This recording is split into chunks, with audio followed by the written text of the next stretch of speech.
All right, everybody. Welcome back. We are now ready for Discworld with Mindezzy. Alright, hey everybody, it is Mindezzy here, running Discworld for Fast Pace for Headspace. Very excited to be here, very excited to be running this marathon. Gonna get straight into it, but before we start, I am going to slightly hype up this run and mention that we are going to be introducing a marathon first skip. I've run this game a few marathons, but I've discovered a new skip recently that has not been shown at any marathon before. So there we go, that's your incentive to stick around. Just before we start the run, I'm going to just quickly show off my menu options. So sound effects and voice are on. This is important. We're actually going to be turning those off at certain points in the run. And we have no save files. This is important because this is going to be a very heavily glitched run, which I'll talk about in a moment. It's a fairly short run. I've got a lot to talk about. Let's just go ahead and get into it. I'm going to be starting the run in 3, 2, 1, go! Alright, so if you are unfamiliar with Discworld, this is a 1995 point-and-click adventure game based on a whole series of novels written by Terry Pratchett of the same name. He wrote, I think there's 41 or so Discworld novels. And this game particularly is based on the Guards novel, but it's been adapted slightly so that instead of the City Watch being the main character, it is Rincewind. And it kind of borrows from a lot of other elements of Discworld as well, so just calling it just based on a single novel is kind of a bit disingenuous. On the way back up here, we're going to create a few save files. We're going to need 3 save files throughout the course of this run, and we're going to be using them at various points. First thing we're going to do, we're going to go downstairs, grab the broom, we're going to come back upstairs, we're going to wake up luggage. Now, luggage here is a chest made of sapient pear wood. It is a type of wood that is alive and very, very, very, very loyal. And that's going to be our inventory for the game. So they've tied kind of the inventory mechanics into the lore of the Discworld really well. And we're going to get... Luggage is going to follow us around and hold all our items for us. He's really nice like that. And he is a good boy. Anyway, we are now going to head into the Archchancellor's room, where we're going to be told about a dragon terrorizing the city of Ankh-Morpork. I took the broom instead of the banana. I'm an idiot. All right, there we go. Swap the broom for the banana. And he asks us to go down to the library, fetch a book, and now I'm going to show off the main glitch that we're going to be using, which is kind of a bit of a save warp. So what we're going to do, we made a save file up there in the Archchancellor's room. We're going to come down here, we're going to get the book, and, you know, walking all the way back there, that sounds kind of, like, slow. So what we'll just do is just get the book, and we'll just reload that save file, and oh look, we have the book up here. This is a glitch introduced in the ScummVM version of the engine, and it breaks a lot of things. It's got to be said. For instance, now we're in Act 1 of the game, and what we're supposed to be doing in Act 1 is building a dragon detector to go and find this dragon. But that's supposed to consist of 5 artifacts that we need to go around and solve puzzles and collect. So instead, how about we just collect 1 artifact, this staff here, and then just kind of, you know, turn that in. So we've turned in 1 item, and then we'll just save that and go back and get another staff and just turn in the same item 5 times. And this works because rather than, you know, being sensible and having a flag for each item, it just has a flag for how many items you've turned in. So we can just duplicate the staff 5 times, turn them all in, and manage to turn this this little act into about like a 4-minute little act instead of like what it originally was, which was like a 20-minute act in the speedrun. So yeah, that's a pretty major skip. And we're basically not going to be solving any of this game as intended, so just a bit of a heads up. Don't worry too much about spoilers. So we get the dragon detector. Rincewind steals the dragon detector, goes off, finds the dragon, and of course, dragons love to hoard gold, so Rincewind gets the treasure. And in the process manages to wake up the dragon, and this is where Act 2 begins. Now in Act 2 we're going to find out the dragon was summoned by a cult. We need to stop the dragon from being summoned by this cult, and to do that we need to find a gold artifact. Each of the cultists has a gold artifact on them. Again, we're only going to get 1 of them, and we're just going to duplicate it 6 times. We need 6 in this act, not 5. They like to up the difficulty like that. On the way, we're going to go ahead and acquire 3 items here. So we need the glass from the broken drum. And these are items we're going to use later on in the act. That are just kind of required for progression at this point. So we're going to need to pick up the glass here. We need to load 2, save 2, head into the square, where we're going to go for the second item we need at the start of Act 2 here, which is the butterfly net, which is over here in the psychiatricist office. So this is a little, like, doctor's waiting room, basically. And we're just going to talk to this troll here. We're going to walk out. We're going to walk back in, and the troll has now magically just changed places for some reason, because why not? And we're going to take the butterfly net, reload 2, save on 2, and now we're going to go and get the fireworks. And this is why we need to start the run with sound effects on, because these fireworks, we have basically the time that it takes the sound effect to play for acquiring the fireworks to reload that save file. Otherwise, we get the wrong item instead, because when you actually use those crates, you pick up 2 items. It picks up 1 item, then plays the sound effect, then picks up the second item. We only want the first item. Now, what we're going to do, in order to find this cult, because that's our main goal at the moment, we're going to go back in time. Yes! Time travel is a part of this run, because it's not complicated enough as it is. And to do that, we're going to go through a concept of this world called L-Space. And that is the concept that all libraries are connected, even through time. So if you get a critical mass of books in one place, you can actually, travel to any other library at any other point in time. We're going to get the golden banana here. We can use that to trade with the librarian here to open up L-Space. And there we go. There is the entrance to L-Space, and that is going to lead us to the same library at a different point in time. We're actually going to go back to the previous night, which is when the dragon was summoned. And now we're going to make a quick change to our sound settings. So we want sound effects to be off from now. Voices we want to keep on. And we want to grab the frog. And now we need to wait. So we're waiting in the library because what essentially happens on the first night is the thief comes to the library and steals a book about how to summon a dragon. So we'll see that in a second as they come in through the secret entrance. There we go, opening it up. Going over, stealing the dragon summoning book, and going back out of the secret entrance. So we're going to follow him.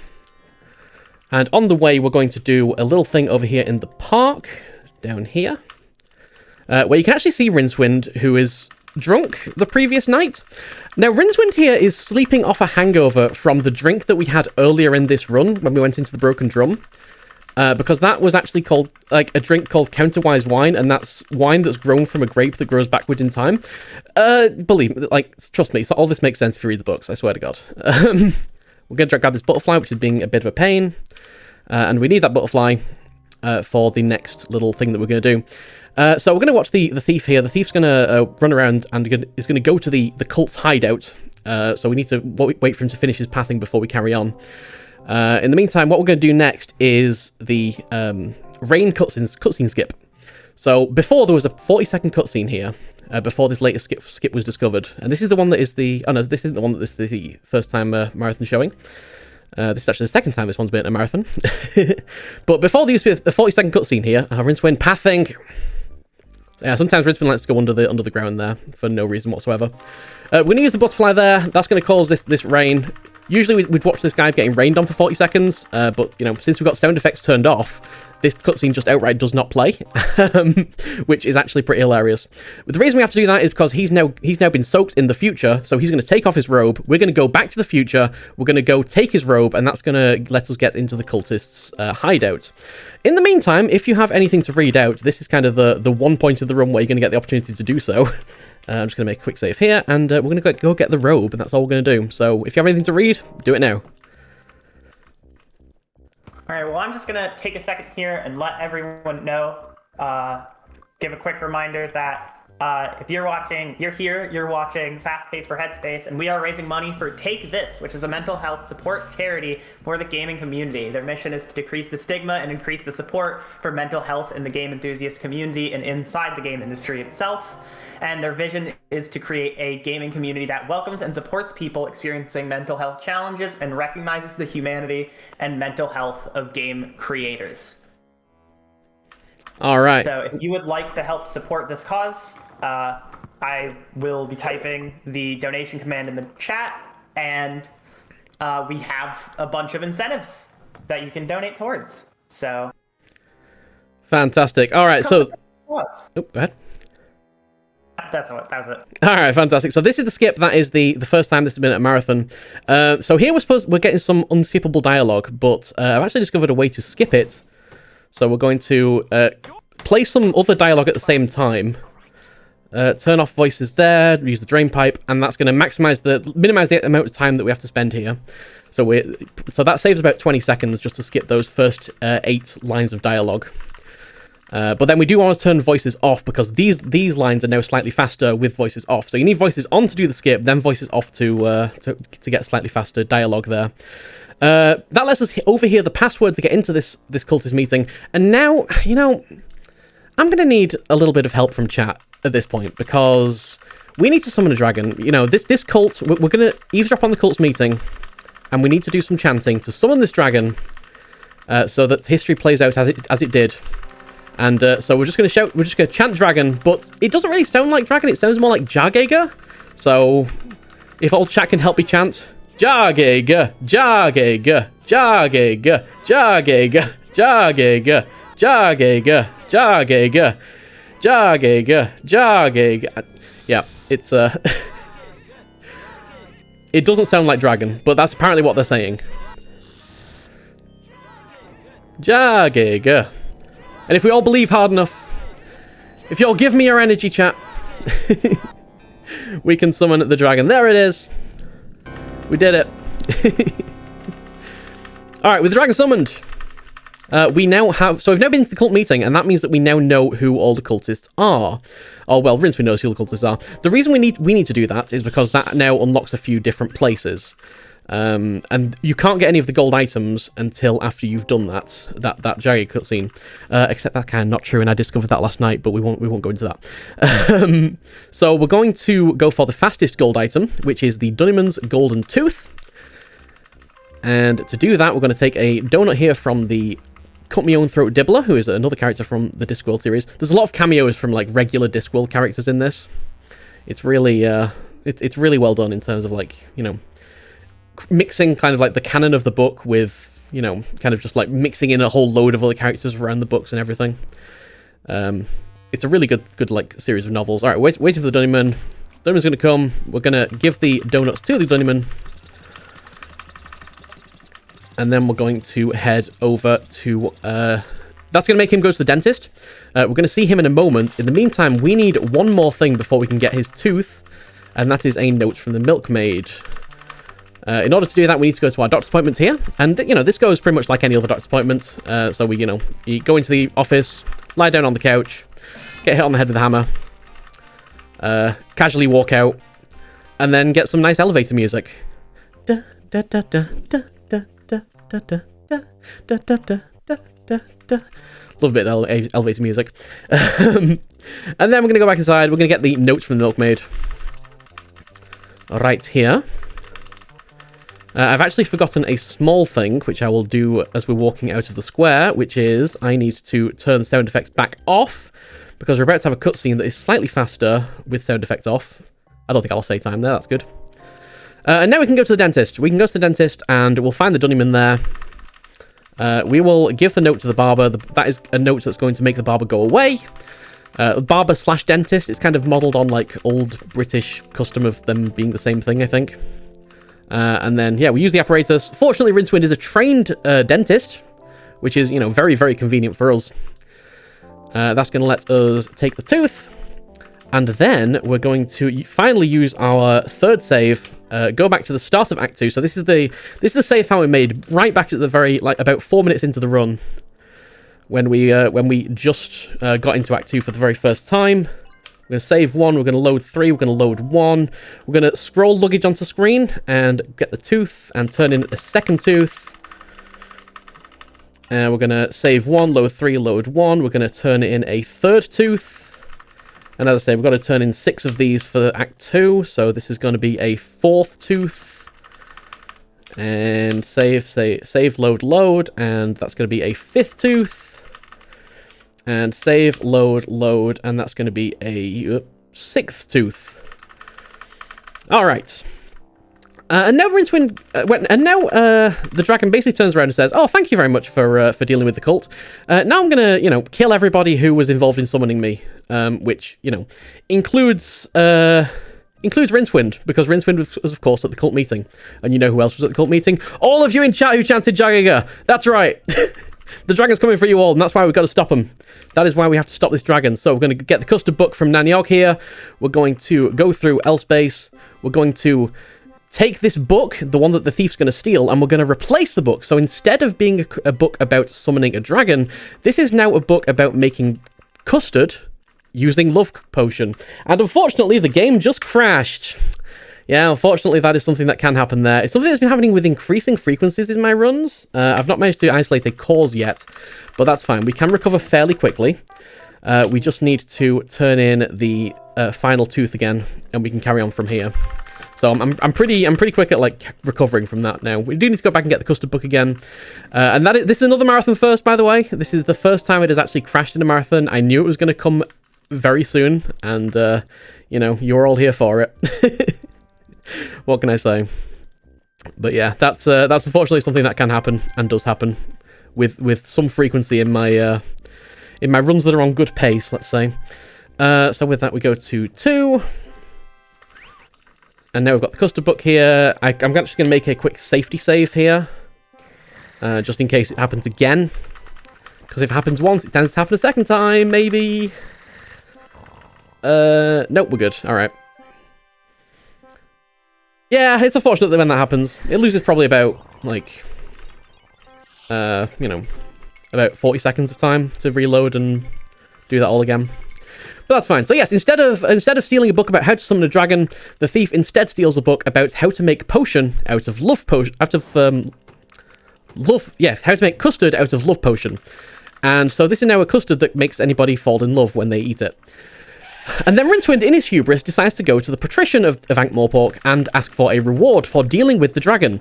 But you might be you might think that's a bit weird, because now this dragon was never summoned in the first place, because the cult never summoned a dragon, so the dragon never existed. And that's what causes a problem here, because the Discworld has an interesting property where things exist if you believe in them.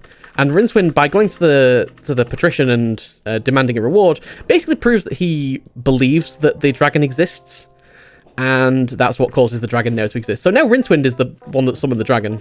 That's pretty much how I interpret this anyway. That's like the logic of the Discworld at times. That's just how it works. So that's what gets us into Act 3.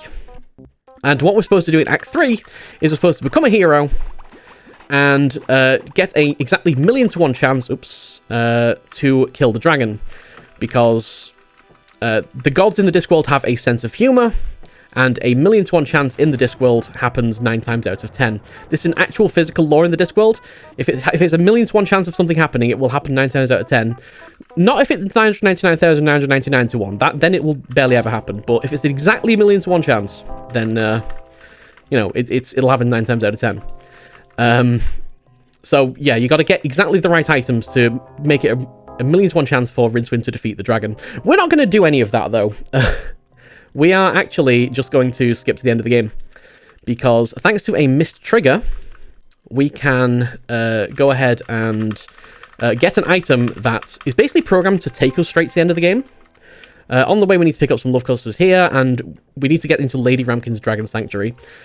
And basically, there's an item in here called Mambo, which is a little baby dragon, and when you feed him, once he's fully fed, the game basically just warps you to the end of the game and assumes that you have nothing else to do. Because you're not only meant to get... It's only meant to be the last item you're able to get.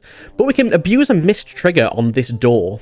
So what we're going to do, we're going to knock on it again and, talk to Lady Ramkin. That's going to open up the back. And there's actually 2 things you can interact with on that door. There's the knocker and there's the door. Now, if you use the knocker, then what happens is Lady Ramkin comes to the front and the cage in the back locks. That's what's supposed to happen. If you just knock on the door, Lady Ramkin comes to the front, but the cage in the back remains open. This is not supposed to happen. You're not supposed to be able to get into this cage until the very end of the game. We're going to pick up Mambo, and now all we have to do is feed Mambo, And then the game is programmed so that whenever we next level transition, once we're holding a fully fed Mambo, we basically just warp to the end of the game, because it just assumes we've done everything. Which is like quite nice for us. Oops, that was a little bit slow. That's fine. So we're going to use. So fortunately, that's why we picked up these firecrackers earlier in this run. We're doing another slight glitch here to duplicate these firecrackers because we're only supposed to have one, and actually what we're going to be doing is having 3 of them. So that's the second one, and we're going to feed Mambo one more time. By the way, this is not how you hold a dragon. If anybody's curious, do not hold a dragon by its neck like a gun. But I mean, it seems to be working out for Rincewind, so you know, who am I to judge? And then as soon as we next level transition, we are taken to the very final scene of the game. Time is very much coming up. We only have one more thing to do. We're going to face off with the dragon. Rincewind's going to put on his bandana and hero garb, and we need to throw the Love Potion Tart, which is why we got Love Potion Tart, at the dragon. If we did not go and pick up this Love Potion Tart, we would softlock the game because we'd be in this scene without a Love Potion Tart, which is not supposed to be possible. But hey, that's what happens when you kind of skip through half the game. So we try to use Mambo against the dragon. Mambo falls in love with the dragon because, you know, it's a baby dragon. What can I say? And we're going to get the custard tart. Time is coming up as soon as the camera switches over to the dragon, and I can use this on the dragon in 3, 2, 1, time. So we throw the love potion tart at the dragon. The dragon eats the love potion custard, falls in love with Mambo. They live happily ever after. And yeah, they fly off into the sunset, and that's the disc has been saved from the dragon attack. And as we watch them fly off into the sunset, and Rincewood heads off to the pub, we're gonna get the nice little ending scene where they do some skywriting for some reason. Dragon's really good at skywriting. Where they just spell at the end and then make a nice big heart.